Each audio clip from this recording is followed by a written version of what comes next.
কড়াইয়ে জল দিয়ে দেবো, চাউমিনটা দিয়ে দিচ্ছি। এরপর একটু ঢাকনা দিয়ে দেবো যাতে তাড়াতাড়ি সেদ্ধ হয়ে যায়। ঢাকনাটা খুলে নেব। ঢাকনা খুলে দেওয়ার পরে নুন দিয়ে দেবো সামান্য একটু যাতে তাড়াতাড়ি সেদ্ধ হয়ে যায়। এরপর নামিয়ে নেব। কড়াইটা সেদ্ধ হয়ে গেছে। একটু সামান্য তেল দিয়ে দেবো।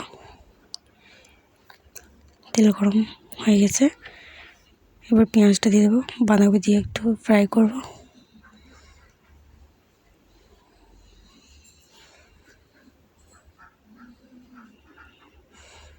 একটু নেড়ে নিলাম। একটু নুন দেবো। নুন দেওয়ার পর একটু নেড়ে নিই। এবার টমেটো কুচি, ক্যাপসিকাম কুচি দিয়ে দেবো। একটু ঢাকনা দিয়ে দেবো।